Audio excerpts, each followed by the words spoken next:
Press conference की और पंचायती राज पर सीएम मनोहर लाल ने कई बातें सामने रखी। सीएम ने कहा पंचायती राज और ई टेंडरिंग को लेकर भ्रम फैलाया जा रहा है। साथ ही उन्होंने कहा कि पंचायती राज में हर महीने पर एक ज्वाइंट मीटिंग होगी जिससे लेखा जोखा भी सामने आता रहेगा। काम का हर महीने फीडबैक लिया जाएगा। खेत खलियान योजना पर विशेष ध्यान दिया जा रहा है। सीएम ने साथ ही कहा कि सरकार ने पंचायतों पर विशेष ध्यान दिया है और ज्यादातर सरपंच ई टेंडरिंग से सहमत हैं।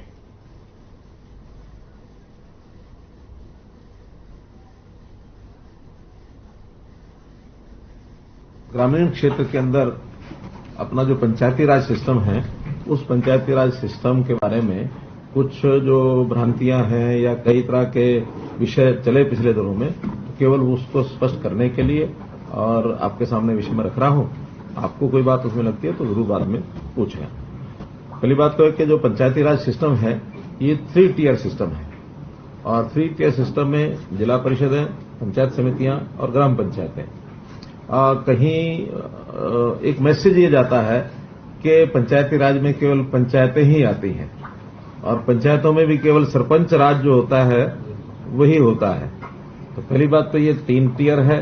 दूसरा, ये सरपंच राज के बजाय पंचायती राज, इस पर चलने का एक सिस्टम, क्योंकि हम इनको अधिक से अधिक ताकतें नीचे ग्राउंड लेवल पर दें, उसके लिए पिछले कुछ सालों से लगातार प्रयत्न कर रहे हैं। जैसा इंटर डिस्ट्रिक्ट काउंसिल के माध्यम से, जिला परिषद के सीओज के माध्यम से, सीओज की नियुक्ति भी हमने आकर की थी। पहले कोई सीओज की नियुक्ति नहीं होती थी, अब सीओज को भी लगाया गया है और जिला परिषदों को उनको अलग से इंजीनियरिंग डिपार्टमेंट भी उनके लिए खड़ा किया जा रहा है, उनकी कैपेसिटी बिल्डिंग भी कराई जा रही है। और उसमें जिला परिषदों को हमने कई जो उस दिन निर्णय किए हैं, पहला तो हर जिला परिषद का अलग से अपना कार्यालय होगा, 22 के 22। अभी कहीं एडीसी कार्यालय में बैठते थे, कभी डीसी कार्यालय में 2 कमरे होते थे, कहीं कहीं कोई किराया पर लेकर रखते थे, लेकिन हमने हर एक जिला परिषद का अलग से कार्यालय हो। सीओ वहां सरकारी अधिकारी बैठेगा और जिला परिषद चेयरमैन, वाइस चेयरमैन, उनका अपना एक वहां सिस्टम होगा। मीटिंग्स वहां करेंगे, उनका स्टाफ वहां बैठेगा। तो ये सारा एक विषय किया गया है। खेत खलियान योजना के अंतर्गत जो 5 क्रम के रास्ते हैं, उनको भी अब जिला परिषद ही पक्का करेंगी। पहले अब ये 5 क्रम के जो रास्ते थे, 5 क्रम के तो हैं मार्केटिंग बोर्ड के, 4 क्रम या इससे नीचे के ये जिला परिषद करेंगी। और मार्केटिंग बोर्ड की जो सड़कें हैं उनकी मेंटेनेंस, रिपेयर, ये जिला परिषद करेंगी। हर ब्लॉक में 5 बड़े गांव जिनकी सबसे ज्यादा आबादी है या 10,000 के आबादी के सब गांव, अगर वो 5 से ज्यादा भी हैं ब्लॉक में, तो वो भी उसके अंदर स्ट्रीट लाइट लगाने की जो व्यवस्था है ये जिला परिषद के द्वारा कराई जाएगी। अब हम हर महीने में जिला परिषद के जो सीईओज हैं और चेयरमैन हैं उनकी मीटिंग अलग अलग से होगी और हर 3 महीने में एक ज्वाइंट मीटिंग इनकी हुआ करेगी, ताकि इनके काम का एक मूल्यांकन ये समय समय पर लगातार हम करते रहें। क्योंकि हम चाहते हैं कि जो काम अभी तक यानी प्रदेश सरकारों के डिपार्टमेंट्स के माध्यम से ही इनिशिएट किए जाते थे, लेकिन इकाइयां बहुत हैं, 6,220 पंचायतें हैं, 150 के लगभग ब्लॉक्स हैं, 22 हमारी जिला परिषद हैं। तो इतने बड़े इकाइयों के काम को डिसेंट्रलाइज करके जितना ज्यादा कराएंगे उतना सेवाओं का लाभ जनता को अधिक मिलेगा।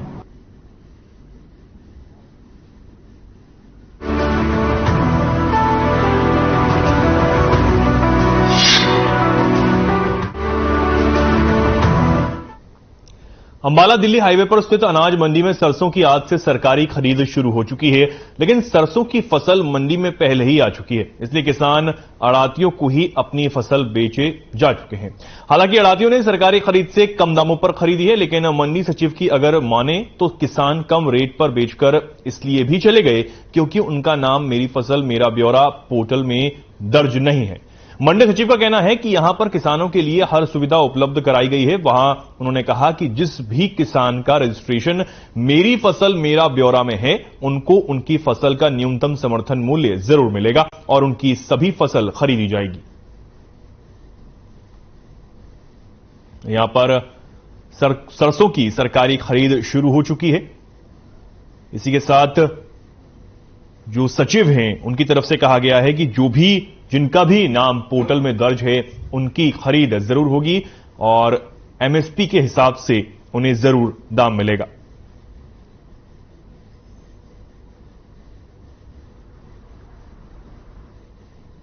हमारे यहाँ अंबाला कैंट में अभी तक 5000 क्विंटल की अराइवल हो चुकी है, जो कि जिसमें से 4892 क्विंटल की खरीद हो चुकी है, जो कि प्राइवेट हुई है। और सरकारी खरीद आज से शुरू है, पर अंबाला कैंट में परचेज सेंटर नहीं बना है। और अंबाला डिस्ट्रिक्ट के अंदर शहजादपुर में इसका सेंटर बना है। जिस किसान का पंजीकरण मेरी फसल मेरा ब्यौरा पोर्टल पर है, वह अपनी फसल सरकार को शहजादपुर में बेच सकता है, उसकी खरीद सकता है।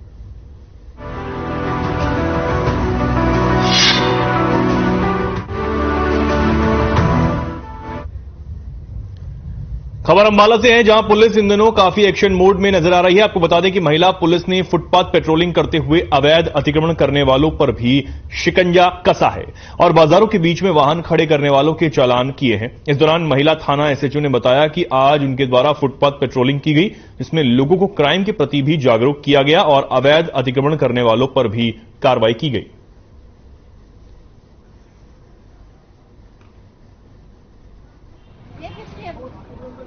हमारे द्वारा फुट पेट्रोलिंग की गई है, जिसमें जो भी हम कपड़ा मार्केट में आए हुए हैं, जहाँ पे जो भी दुकानों के साथ बाहर सामान निकाल लेते हैं, जिससे सड़कों पे काफी भीड़ हो जाती है, लोगों को आने जाने में दिक्कत होती है, वो चीजें हटवाई गई हैं और लोगों को जागरूक किया गया है। क्राइम के बारे में भी आप अपने सावधान रहें और लोगों को बताएं भी किस तरह यहाँ से आते हैं जाते हैं लोग, आपकी कोई जेब काट लेता है या कुछ ऐसा काम करता है तो उससे आप सचेत रहें।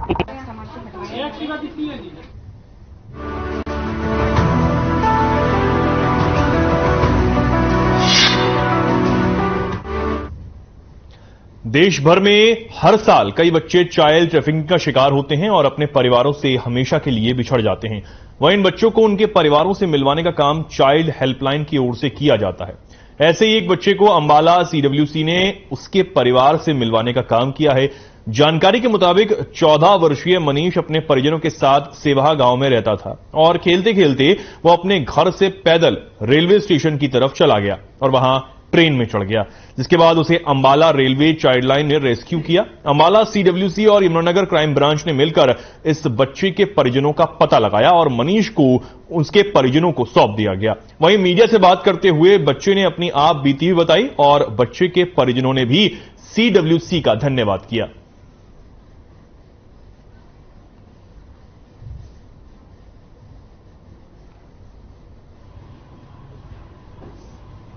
के बाद खेल रहा था, खेलते खेलते स्टेशन पे आ गया। ट्रेन आ गई, ट्रेन पे बैठा अंबाला उतर गया। या फिर अकेले? अच्छा, हाँ जी, चलो यानी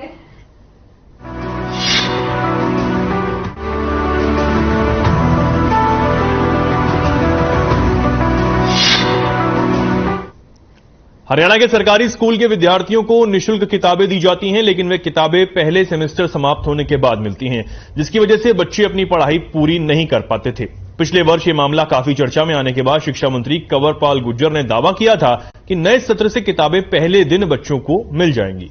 अब इस घोषणा पर अमल शुरू भी हो चुका है। प्रदेश के 8वीं कक्षा तक के विद्यार्थियों के लिए किताबें विभिन्न जिलों में पहुंच चुकी हैं। यमुनानगर में भी 50,000 विद्यार्थियों के लिए किताबों के सेट आ चुके हैं। यमुनानगर जिले के छछरौली में एक सेंटर बनाकर इस किताबों को रखा गया है।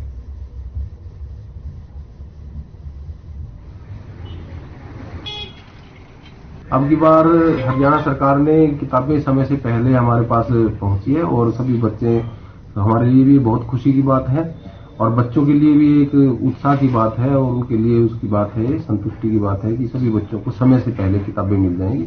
जैसे ही नया सेशन शुरू होगा, बच्चे नई किताबों से पढ़ेंगे।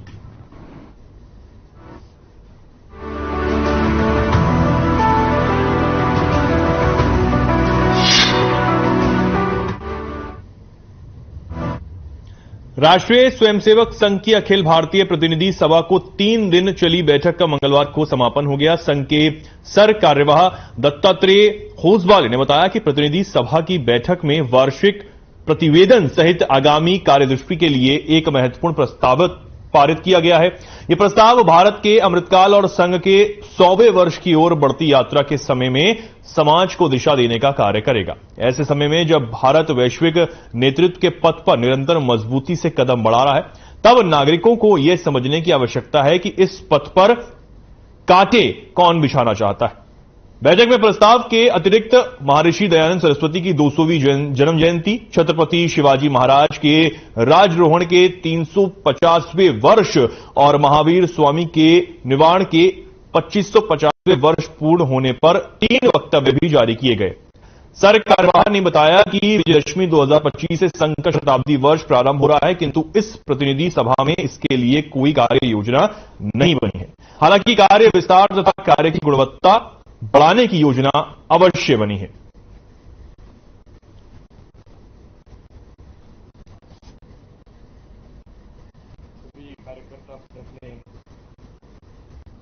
इसे संघ के कार्यक्रम और बैठकों में अपने सहयोग देकर हमारे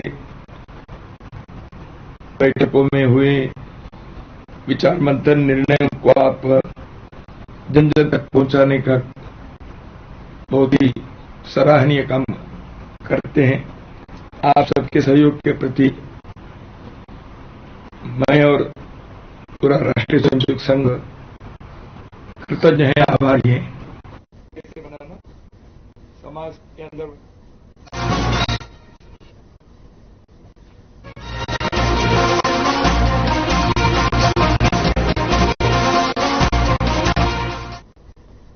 अब बड़ी खबर गुरुग्राम से है। ऑनलाइन ठगी की कोशिश, पुलिस कमिश्नर के साथ ठगी की कोशिश।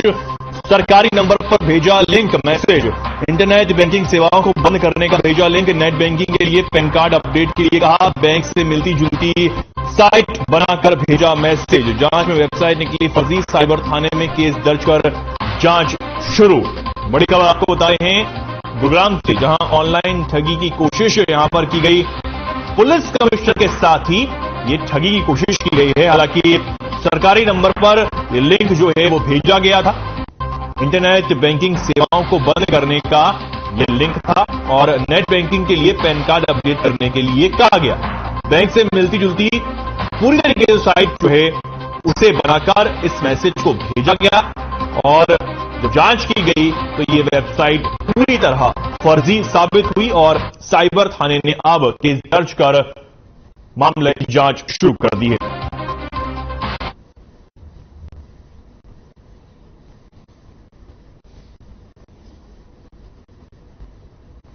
ये बड़ी खबर है, जहां पर गुरुग्राम पुलिस कमिश्नर के साथ ही ठगी करने की कोशिश यहां पर की गई। सरकारी नंबर पर एक लिंक भेजा गया जिसके जरिए कहा गया कि आपको अपना पैन कार्ड अपडेट करना है और इंटरनेट बैंकिंग सेवाओं को बंद करना यहां पर इस मैसेज के जरिए कोशिश थी।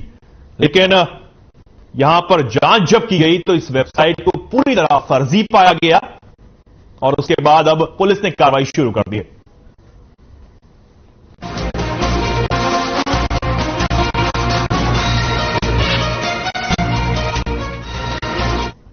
झज्जर के गांव जटवाड़क और बिचला के बीच सड़क हादसे में एक महिला की मौत का मामला सामने आया है। हादसे की सूचना मिलते ही परिजन और पुलिस तुरंत मौके पर पहुंचे। पुलिस कर्मचारियों ने शव को अपने कब्जे में लेकर पोस्टमार्टम की कार्रवाई शुरू कर दी। वहीं जांच अधिकारियों ने बताया कि 56 साल की बुजुर्ग गांव विठला की रहने वाली है।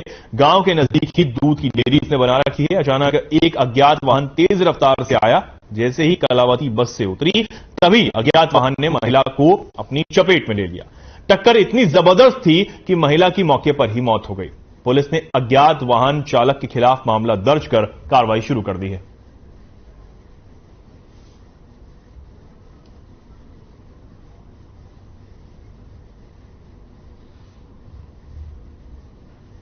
की औरती ओम प्रकाश की पत्नी गांव बिठला से जो अपने घर से और खेत में पशुओं की डेयरी बना रखी है, वहां जा रही थी।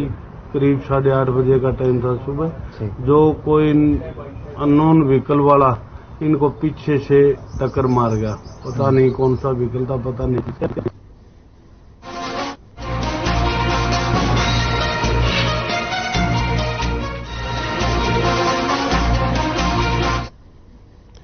खबर कोसली विधानसभा के गांव दोकिया से है, जहां एक घर में मंगलवार रात को एक बेटी की शादी के आयोजन की तैयारी बड़े ही धूमधाम से चल रही थी। लेकिन इसी घर के कुछ बच्चों से खेलते वक्त पड़ोसी के घर का शीशा टूट गया और उसी से नाराज पड़ोसी ने पूरे परिवार ने इस परिवार की 4 महिलाओं समेत 5 लोगों पर लाठी डंडों और कुल्हाड़ी से हमला कर दिया, जिसमें परिवार गंभीर रूप से घायल हो गया। जिसके बाद घायल हुए परिवार ने भी पड़ोसी के घर तोड़फोड़ करनी शुरू कर दी। मामले की नजाकत को देखते हुए पुलिस ने दोनों पक्षों के 31 लोगों के खिलाफ मामला दर्ज कर जांच शुरू कर दी और विवाह वाले घर की सुरक्षा में भारी पुलिस बल तैनात कर दिया गया।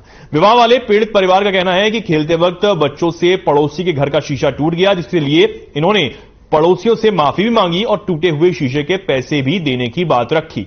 बावजूद इसके उन्होंने घर में घुसकर घर की महिलाओं, बच्चों और पुरुषों को लाठी डंडों से पीटा और उन्हें अधमरा कर दिया और महिलाओं के जेवर तक छीन लिए।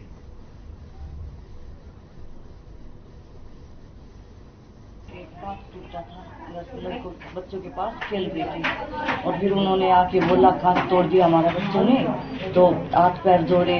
उन्होंने बोला कि कांच लगवा देंगे कांच का, बोला फिर भी नहीं माने। वो बोला बच्चे पैसे आप ले लो, चाहे बाद में लगवा देंगे, शादी के बाद 2 दिन रुक जाओ, लेकिन फिर वो नहीं माने।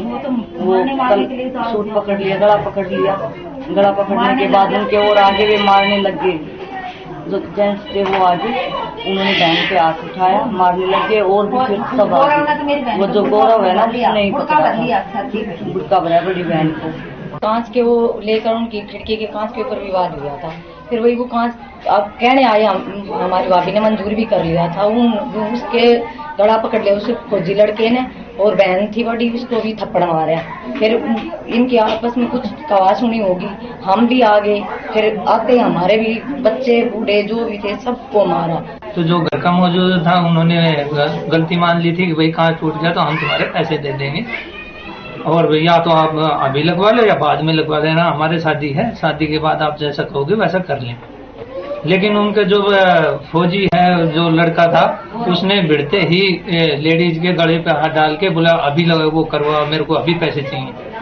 तो उस चीज में भी एग्री हो गए थे कि भैया तुम अभी पैसे ले लो। उसके बाद उनकी और लेडीज आई, उन्होंने आते ही एक दूसरे को पीटना शुरू कर दिया। फिर से फोन करके उन्होंने अपने लोग आदमियों को बुला लिया, आदमी आते ही लेडीजों पे वार करना शुरू कर दिया। 11 तारीख को बच्चों से कोई शीशा टूट गया सतबीर पक्ष के मकान का। इस अवेज में इनका आपस में झगड़ा हो गया। सतबीर पक्ष ने आके रविंद्र पक्ष के लेडीजों को और परिवार को चोटें मारी, उनको अस्पताल भिजवा दिया। उनके स्टेटमेंट पे हमने FIR दर्ज कर दी।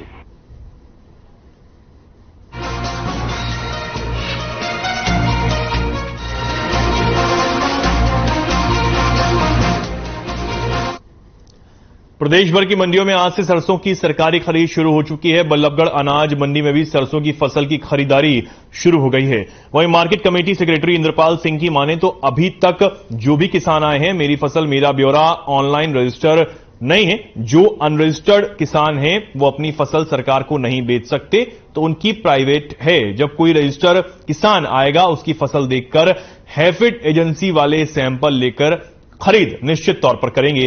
प्राइवेट की बात करें तो अभी तक 125 क्विंटल सरसों आ चुकी है, जिसको लेकर सरकार की तरफ से MSP रेट 5450 रुपए निर्धारित किया गया है।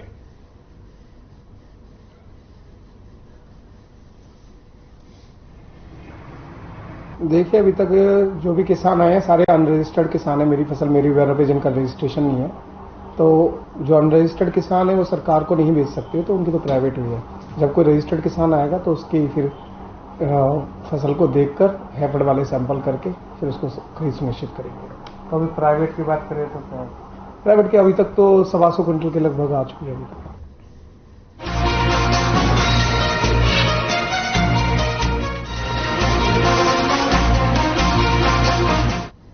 झज्जर जिले के गांव जलानवास में गेहूं के खेतों में किसान ने पेड़ पर लटककर आत्महत्या कर ली। किसान काफी समय से घर से परेशान चल रहा था, जिसके चलते अपने खेत में जाकर पेड़ पर लटककर किसान ने अपनी जीवन लीला को समाप्त कर लिया। वहीं हादसे की सूचना पुलिस को दी गई। पुलिस ने मौके पर पहुंचकर शव को कब्जे में लेकर पोस्टमार्टम के लिए भेज दिया और इस पूरे मामले की जांच शुरू कर दी।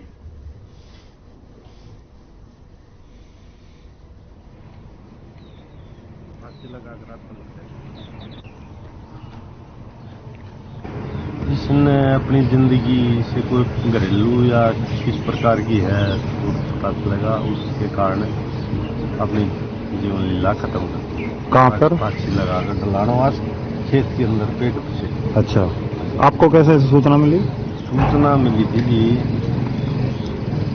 मुंशी के पास फोन आए थे, उन्हीं से फिर गाँव के। अच्छा,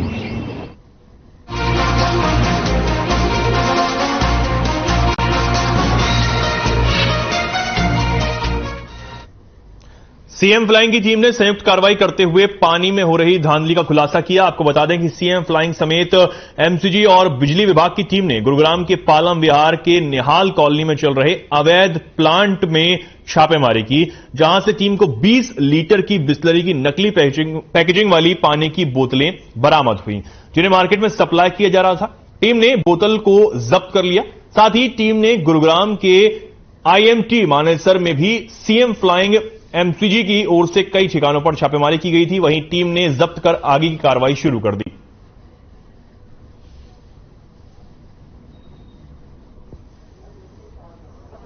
तो सूचना मिली थी कि यहाँ पे न्यू पालम वीआरएच ब्लॉक में ऐसे इलीगल जो आप देख रहे हो बिस्लरी की जो बड़ी बड़ी बोतलें हैं, छोटी बोतलें हैं, उन पे ये लोगो लगा के, फेक लोगो लगा के हमें पानी बेचा जा रहा था। अब किस तरह की कार्रवाई की गई? कार्रवाई अब हमें मौके पे एक बोरवेल मिला, वो हमने सील कर दिया गया मौके पे ही, और अब आगामी कार्रवाई जो होगी वो अमल में लाई जाएगी।